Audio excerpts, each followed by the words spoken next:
Hi folks, and welcome back to Meaningful Money.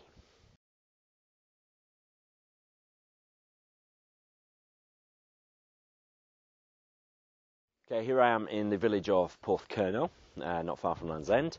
Behind me is the Cable Museum. The Cove of Porthcurno, which is down there behind the camera, was where the first transatlantic communications cable was laid and brought in.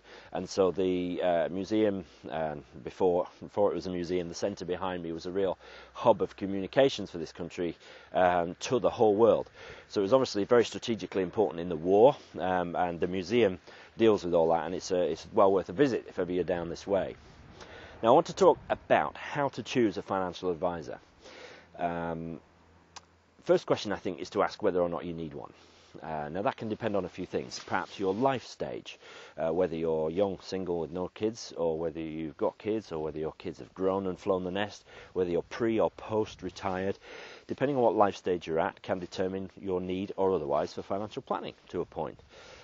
I would say this, but I think a good financial advisor, financial planner can help no matter what stage you're at, so certainly don't discount it. Perhaps the complexity of your affairs. If you've got very simple affairs, you may not feel the need for a financial advisor. Or perhaps if you are, of a particularly self-disciplined disposition and you enjoy dealing with your financial affairs and looking to the future and all that. If you don't, then maybe a financial advisor would help you just by steering conversation and giving you some structure for your financial planning. Other people are perfectly capable and willing to do that themselves. So firstly, ask whether you need an advisor at all. Assuming you do, I suggest there's 3 ways you can identify a good advisor. Now, none of these guarantee a good advisor, right? But taken together, certainly they give you pretty good odds of finding a good one. First thing to get out of the way right at the start is cost.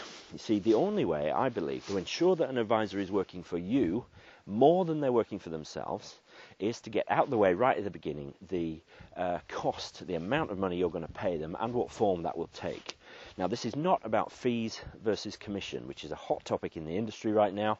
Actually, I don't care. I think either is perfectly valid. But if you agree up front what you're going to pay for an advisor to advise you, then you know that that's out of the way, and you know that there's no bias on the part of the advisor to steer you towards a product which might pay more than another one. Get the amount of money out of the way first, agree it up front, and then get on with it. Now, this will be law in 2 years' time, in 1st of January 2013, but at the moment it's not. We work that way already. Many other advisors I know do the same. Agree the cost up front. Okay? Ask them, how much are you going to be paid? What form is that going to take, and when am I going to pay you, and what am I getting for that money? Okay? Ask those questions up front, and then you can both relax and get on with the process and get maximum value out of it. Second thing is qualifications. Right? Now, I'll be the first to say that having lots of qualifications does not a good advisor make. I know some very well qualified advisors who may or may not be good advisors. I have some colleagues who have been in the industry 40 years, honest as the day is long, incredibly knowledgeable. Their customers love them, but they don't have many paper qualifications. They've amassed their knowledge by doing the job and doing it well for 40 years. But if you want to sort of shorten the odds of you finding a good advisor, then look for qualifications. The minimum you want really is somebody qualified to diploma level.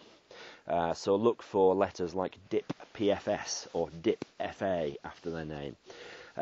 You can currently do this job on the strength of what is the equivalent of 2 or 3 GCSEs, which I think is criminal given the amount of money we can look after. So the next level up is diploma level, and that certainly should be, I believe, the minimum you should be expecting from any advisor that's going to help you.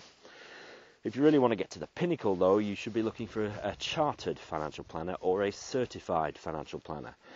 You get to be a chartered financial planner by sitting lots and lots of exams. You get to be a certified financial planner by applying that knowledge. I am certified. I'm not yet chartered, will be very soon.